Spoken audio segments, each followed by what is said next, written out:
ਤੇ ਡੋਰ ਲਾਣੀ ਤੇ ਬੇਸ਼ੁਮਾਰ ਯਾਨੀ ਕਿ ਪੂਰੇ ਲਾਹੌਰ ਹੀ ਜਿੱਥੇ ਵੀ ਜਾ ਤੁਸੀਂ ਨਾਲ ਹੋਵੇ ਨਾ ਮੇਰਾ ਉਹ ਕਹਿਣਗੇ ਹਾਂ ਜੀ ਸਾਡੇ ਉਸਤਾਦ ਨੇ ਤੇ ਜਿਹੜੇ ਸਾਡੇ ਕੋਲ ਕੰਮ ਕਰਦੇ ਰਹੇ ਨੇ ਕਾਰੀਗਰ ਕੁਝ ਫੌਤ ਹੋ ਗਏ ਕੁਝ ਹੋਣਗੇ ਕਾਰੀਗਰ ਹੈ ਹੀ ਨਹੀਂ ਪਿੰਨੀ ਕਰਨ वाला।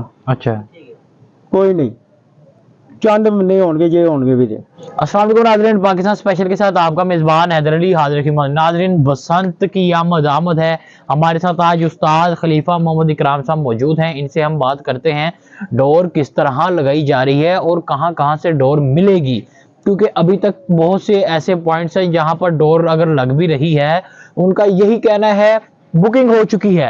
अब कुछ इनसे हम बात करते हैं, क्योंकि ये खुद भी डोर लगाते रहे हैं, ये लगा रहे हैं नहीं लगा रहे। अगर ये नहीं लगा रहे तो हमें वो जगह बताएं जहां से लोगों को डोर मिल सके, क्योंकि डोर पिन्ने की शक्ल में ही मिलेगी और वो पिन्ना बहुत मुश्किल हो चुका है। अस्सलाम वालेकुम, कैसे हैं आप? ठीक है, शुक्र अल्लाह भैया। डोर नहीं लगती भी, डोर होगी की होगी?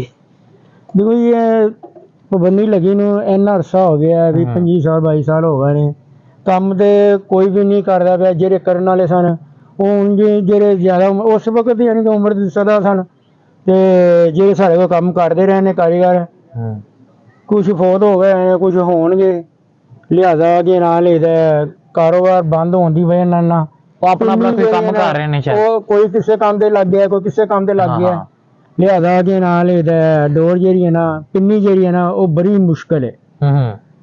कह लो कि 2-4 पिन्नियां मिलनियां जे किसी को मिल भी गई दे सही पिन्नी का जो ना निजाम है नहीं होना ते कारीगर करने वाला भी नहीं है ते सोने ते रेट ते मिलदी भी सुनिया मैं। हाँ जी इस तरह मैं भी एक दोस्त को राती गया पता करन एक पीस दा 1.5 पीस दा 2 पीस दा सारे पीसां दे पिन्नियां दी कीमत दस दियो ताकि लोकां नूं भी पता लगे किन्ने दा।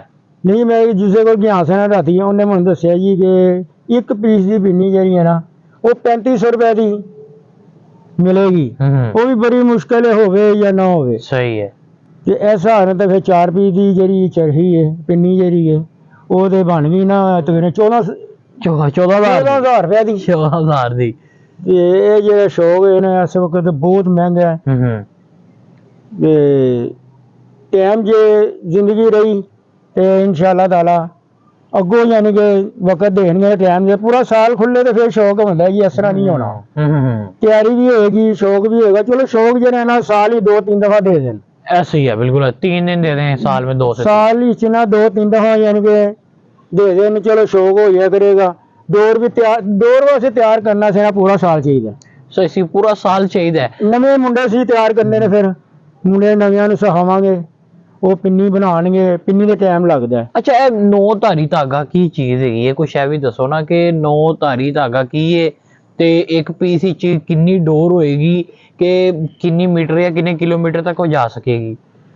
किलोमीटर दा ते नहीं कदी अंदाजा कीता सी यानी कि किन्ने पेज हो जाएंगे? चलो ऐ पुछ लेने किन्ने पेज कर लेगी एक पीस दा पिन्ना? एक पेज अपना साडा दे पेज जेले असि पे शो करने सा हां एक ही पीस दे जाके पेज हुंदा सी। अच्छा ते साडा हुंदा सी इस तरह दा तरीका कि जेरी पतंग असी उड़ाई है ना वो कटी गई है ना मेरी कटी गई है मैं हाथ दे कोल ऐसा तोड़ देनी है वो भावे कि ना पीस भी उड़े या 1.5 पीस की है कि वो जाया हो गया। सही है बिल्कुल ते जिन्ने पीस दे पिन्ने मिल रहे हो ओना तुसी जाया करदे रहे हो? हां जी जाया करदे रहे असि। सही है असि मिंटो पर भी शौक माशाल्लाह बड़ा कीता मैनू उथे मैन ऑफ दी मैच मिलिया। अच्छा मैं 6 पेज कटे सन एक कटवाया सी। सही है ते उथे भी रब ने बड़ी इज्जत दी डोर लाने दा लहदा नाम मिलिया मैन ऑफ दी मैच मेरा होया सी। सही ते इथे गुलशरा भी मून मार्केट विच भी उथे भी बड़ी पतंगबाजी कीती है बड़े इनाम लिते ने डोर लाने दे भी ते अच्छे यानी कि पतंग ए दसो ना कि हुन डोर मिलेगी किथों क्योंकि डोर मिलन दा समझ नहीं आ रही सी मेरे बड़े कस्टमर शौक करने वाले बैठे ने पैसे हाथ च फड़ के लेकिन ए है 3500 4000 5000 दी भी चीज मिलदी पई है वो भी बड़ी मुश्किल लंबी पैरी नहीं चरखियां जड़ियां ना बेशुमार चरखी असले पई है। अच्छा बाहरों लाके आ रही ने पेशावर वाले पासे कोई किधरों आ रही है कोई किधरों आ रही ने ते चरखी बहुत है किसी को जे पुराने शौकीन को पईयां भी है ना ते वो भी चरखियां ही पई ने पिन्नी कोई नहीं पिन्नी तो होना ही है ना हुण मुताबिक कराई उन्होंने कि मोटी डोर ताकि तुसी ला ना सको ना मोटी डोर अच्छा तरीका है कि पिन्नी होनी चाहिए है ओदे तो मोटी डोर नहीं लपेटी जाती ਬਰੀਕ ਡੋਰ ਲਵੇਟੀ ਜਾਏਗੀ ਨਾ, ਤੇਜ਼ ਡੋਰ ਵੀ ਨਹੀਂ ਲਵੇਟੀ ਜਾਂਦੀ। ਹੂੰ ਅੱਛਾ, ਪਿੰਨੇ ਦੇ ਕਾਰੀਗਰ ਇੱਥੇ ਬੜੇ ਘੱਟ ਹੈਗੇ ਨੇ, ਇਹੀ ਵਜ੍ਹਾ ਤੇ ਨਹੀਂ ਹੈਗੀ ਕਿ ਡੋਰ ਮਹਿੰਗੀ ਹੈ? ਨਹੀਂ ਨਹੀਂ, ਡੋਰ ਮਹਿੰਗੀ ਦੀ ਨਹੀਂ ਗੱਲ ਹੈ, ਕਾਰੀਗਰ ਹੈ ਹੀ ਨਹੀਂ ਪਿੰਨੀ ਕਰਨ ਵਾਲਾ। ਅੱਛਾ, ਕੋਈ ਨਹੀਂ, ਚੰਦ ਬੰਦੇ ਹੋਣਗੇ ਜੇ ਹੋਣਗੇ ਵੀ ਤੇ। ਸਹੀ ਹੈ, ਬਿਲਕੁਲ। ਧੁੱਪ ਜਿਹੜੀ ਹੈ ਉਹ ਨਿਕਲਦੀ ਨਹੀਂ ਪਈ, ਮੌਸਮ ਬੜਾ ਖਰਾਬ ਹੈ, ਧੁੰਨਾਂ ਪੈ ਰਹੀਆਂ ਨੇ ਤੇ ਸੁੱਕਦੀ ਨਹੀਂ, ਤੇ ਇਹਦੀ ਵਜ੍ਹਾ ਨਾਲ ਨਾ ਉਹ ਕਹਿਣਾ ਇਹ ਡੋਰ ਦੀ ਜਲਦੀ ਤਿਆਰ ਨਹੀਂ ਹੋ ਰਹੀ, ਜਲਦੀ ਤਿਆਰ ਨਹੀਂ ਹੁੰਦੀ ਪਈ। ਹਕੂਮਤ ਨੂੰ ਕੀ ਕਹਿਣਾ ਚਾਹੁੰਦੇ ਹੋ ਕਿ ਆਊਟ ਆਫ ਸਿਟੀ ਤੋਂ ਜਿਹੜਾ ਉਹ ਕਹਿ ਰਹੇ ਨੇ ਜੀ, ਉੱਥੋਂ ਲੋਕੀ ਕਹਿ ਰਹੇ ਨੇ ਅਸੀਂ ਉੱਥੋਂ ਮੰਗਾ ਲੈਣੇ ਪਿਸ਼ਾਵਰ ਵਾਲੀ ਸਾਈਡ ਤੋਂ, ਕਿਤੇ ਔਰ ਦੂਰ KPK ਤੋਂ, ਤੇ ਕੀ ਕਹਿਣਾ ਚਾਹੋਗੇ, ਉੱਥੋਂ ਸਮਾਨ ਆਉਣਾ ਚਾਹੀਦਾ? ਦੇਖੋ ਜੀ, ਆਉਣਾ ਚਾਹੀਦਾ, ਬਾਕੀ ਬਰੀਡ ਡੋਰ ਚਰਖੀ ਵੀ ਉਡਾ ਲੈਣ। ਦੇਖੋ ਤੁਸੀਂ ਯਾਨੀ ਕਿ ਉਹ ਲਾਣੇ ਦੀ ਆਪਣੀ ਤੁਸੀਂ ਜੋ ਕੋਈ ਆਪਣਾ ਤਰੀਕਾਕਾਰ ਕੱਢਿਆ ਉਹਦੇ ਮੁਤਾਬਕ ਡੋਰ ਤੁਸੀਂ ਚੈੱਕ ਕਰੋ ਕਿ ਡੋਰ ਬਰੀਕ ਹੈ ਤੇ ਉਹ ਯਾਨੀ ਕਿ ਆਪਣਾ ਉੱਤੇ ਲੈ ਕੇ ਤੇ ਵੇਚੀ ਚਰਖੀ ਵੇਚ ਦਿਓ।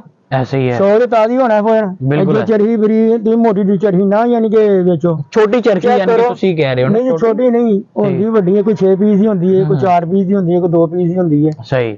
ਤੇ ਉਹਨਾਂ ਨੂੰ ਤੁਸੀਂ ਬਰੀਡ ਡੋਰ ਯਾਨੀ ਕਿ ਆਪ ਨਹੀਂ ਨਜ਼ਰ ਵਿੱਚ ਰੱਖ ਕੇ ਆਪਣੀ ਨਜ਼ਰ ਵਿੱਚ ਤੇ ਡੋਰ ਚਰਖੀ ਵੀ ਉਡਾਣ ਦਿਓ।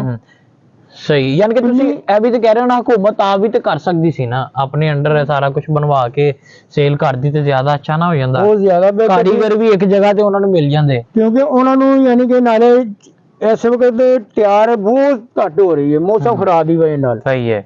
ਤੇ ਚੰਦ ਐਡੇ ਲੱਗੇ ਨੇ ਤੇ ਮੈਂ ਵੀ ਉਸਤਾਦ ਹਾਂ ਹਾਂ ਤੇ ਲਿਆਦਾ ਮੈਂ ਨਹੀਂ ਇਸ ਪਾਸੇ ਗਿਆ ਆਇਆ ਕਿ ਕਿਉਂਕਿ ਮੌਸਮ ਖਰਾਬ ਹੈ ਤੇ ਉਦੋਂ ਮੁੰਡੇ ਜਿਹੜੇ ਕਾਰੀਗਰ ਨੇ ਉਹ ਵੀ ਨਹੀਂ ਨਜ਼ਰ ਵਿੱਚ ਆਏ। ਮੈਂ ਪਤਾ ਕੀਤਾ ਤੁਸੀਂ ਮਾਸ਼ਾਅੱਲਾ ਉਸਤਾਦ ਹੋ, ਤੁਸੀਂ ਨਹੀਂ ਮਠਾਈ ਵਾਲਾ ਕੋਈ ਸੀਨ ਕੀਤਾ ਐਤਕੀ? ਨਹੀਂ ਬੜੇ ਲੋਕੀ ਕਰ ਰਹੇ ਨੇ, ਪੱਗਾਂ ਪਵਾ ਰਹੇ ਨੇ, ਮਠਾਈਆਂ ਆ ਰਹੀਆਂ, ਹਾਰ ਆ ਰਹੇ ਨੇ, ਤੇ ਤੁਸੀਂ ਬਾਅਦ ਉਸਤਾਦ ਹੋ, ਤੁਸੀਂ ਬੈਠੇ ਨਹੀਂ। ਅਸੀਂ ਡੋਰਾਂ ਹੀ ਲਾਣੇ ਸਾਂ, ਅਸੀਂ ਪਤੰਗਬਾਜ਼ੀ ਵੀ ਕੀਤੀ ਹੈ, ਸ਼ਗਿਰਦ ਕੀਤੇ ਨੇ ਪਤੰਗਬਾਜ਼ੀ ਵਿੱਚ ਵੀ। ਠੀਕ ਹੈ। ਤੇ ਡੋਰ ਲਾਣੀ ਤੇ ਬੇਸ਼ੁਮਾਰ ਯਾਨੀ ਕਿ ਪੂਰਾ ਲਾਹੌਰੀ ਜਿੱਥੇ ਵੀ ਜਾ ਤੁਸੀਂ ਨਾਲ ਹੋਵੇ ਨਾ ਮੇਰਾ, ਉਹ ਕਹਿੰਦੇ ਹਾਂ ਜੋ ਸਾਡੇ ਉਸਤਾਦ ਨੇ। ਤੇ ਇਹ ਉਸਤਾਦ ਸ਼ਾਗਿਰਦ ਤੇ ਉਸਤਾਦੀ ਸ਼ਾਗਿਰਦੀ ਦੇ ਵਿੱਚ ਇਹਨਾਂ ਪੈਸਾ ਕਿਉਂ ਲਵਾਇਆ ਜਾਂਦਾ, ਉਹ ਵੀ ਤੇ ਦੱਸੋ ਨਾ। ਵੀ ਮਠਾਈ ਵੰਡਦੇ, ਇਹਨੇ ਬੰਦਿਆਂ ਨੂੰ ਖਾਣਾ ਖਵਾ ਦੇ, ਬਸ ਆਪਣੇ ਸ਼ੌਕ ਦੀ ਗੱਲ ਹੈ। ਅੱਛਾ, ਜਿੰਨਾ ਮਰਜ਼ੀ ਕਿਨਾ ਕੋਈ ਖਰਚ ਕਰ, ਸਾਦਗੀ ਚ ਵੀ ਹੋ ਸਕਦਾ ਸ਼ਾਗਿਰਦ। ਸਹੀ ਹੈ। ਤੇ ਲਿਆਦਾ ਯਾਨੀ ਕਿ ਅੱਜ ਕੱਲ੍ਹ ਤੁਹਾਨੂੰ ਪਤਾ ਹੈ ਸ਼ੋਬਾਜ਼ੀ ਹੈ, ਸ਼ੋਬਾਜ਼ੀ ਹੈ। ਮੈਂ ਕਿਨੇ ਦਿਖਾਵਾਂਗਾ ਨਾਲੇ ਤੋਂ ਚੱਲ ਰਿਹਾ ਮੇਰਾ, ਮੈਂ ਇੰਨਾ ਯਾਨੀ ਕਿ ਮਠਿਆਈ ਵੰਡ ਰਿਹਾ, ਮੈਂ ਇੰਨੀਆਂ ਪੱਗਾਂ ਬਣਵਾ ਰਿਹਾ ਤੇ ਮੈਂ ਫਲਾਣੇ ਦਾ ਸ਼ਾਗਿਰਦ ਹੋ ਰਿਹਾ ਵਾਂ, ਇੰਨੇ ਹਾਰ ਪਵਾ ਰਿਹਾ। ਬਸ ਐਸੇ ਹੀ ਹੈ, ਸ਼ੋਬਾਜ਼ੀ ਹੈਗੀਆਂ ਨੇ, ਹੋਰ ਕੀ ਹੈ। ਮੌਸਮ ਦਾ ਕੀ ਦੱਸ ਦਿਓਗੇ, ਮੌਸਮ ਕਿਹੋ ਜਿਹਾ ਹੋਣਾ ਚਾਹੀਦਾ ਕਿ ਸਹੀ ਗੁੱਡਾ ਉੱਡ ਰਿਹਾ ਹੋਵੇ? ਬਈ ਹਵਾ ਚੱਲੇ ਤੇ ਮੌਸਮ ਜਿਸ ਤਰ੍ਹਾਂ ਦਾ ਵੀ ਹੋਵੇ। ਸਹੀ ਹੈ। ਬਾਰਿਸ਼ ਨਾ ਹੋਵੇ। ਸਹੀ ਹੈ। ਤੇ ਸ਼ੌਕ ਹੋ ਜਾਂਦਾ। ਬਾਰਿਸ਼ ਨਾ ਹੋਵੇ ਤੇ ਬਸ ਹਵਾ ਚੱਲਣੀ ਚਾਹੀਦੀ ਹੈ, ਹਵਾ ਚੱਲਣੀ ਚਾਹੀਦੀ ਹੈ, ਤਾਂ ਹੀ ਸ਼ੌਕ ਹੋਣਾ। ਸਹੀ ਹੈ। ਜਿਸ ਤਰ੍ਹਾਂ ਹੁਣ ਅੱਜ ਕੱਲ੍ਹ ਮੌਸਮ ਬਣੇ ਹੋਏ ਹੈ, ਹਵਾ ਨਹੀਂ ਚੱਲ ਰਹੀ ਤੇ ਗੁੱਡੀ ਵੀ ਨਹੀਂ ਉੱਡਣੀ, ਕੋਈ ਸ਼ੌਕ ਨਹੀਂ ਹੋਣਾ। ਸही है। बारबेक्यू ही हो सकता है बस फिर। जी तो आज हमारे साथ उस्ताद खलीफा मोहम्मद इकराम साहब मौजूद थे। हमने इनसे ये पूछने की कोशिश की कि डोर जो लग रही है कहाँ कहाँ लग रही है और कहाँ कहाँ से मिलेगी, उसके रेट्स क्या होंगे। इनका भी यही कहना है कि रेट्स बहुत ज़्यादा हैं, जैसा कि इन्होंने बताया एक पीस की चरखी 3500 रुपये की। अब कोई गरीब एक पिन्नी, अब जैसा कि इन्होंने बताया है कि एक पीस का पिन्ना जो है वो 3500 रुपये का मिल रहा है। अब जो गरीब बंदा है वो लूट के ही गुजारा करेगा वो इंतज़ार करेगा भाई कब कोई डोर आती है मेरे पास, कब कोई गुड्डा मैं लूटता हूँ, उसके बाद शो कर सकूँ। जाहिर सी बात है हर फील्ड के अंदर अमीर लोग भी होते हैं, गरीब लोग भी होते हैं। तो आज के वीडियो का यही हमारा टॉपिक था कि डोर कहाँ से आपको मिलेगी और आपको कुछ जगह बता दी गई हैं, कुछ अगली नेक्स्ट वीडियो में भी बताएंगे। तब तक के लिए इजाज़त दीजिए, अल्लाह हाफिज़।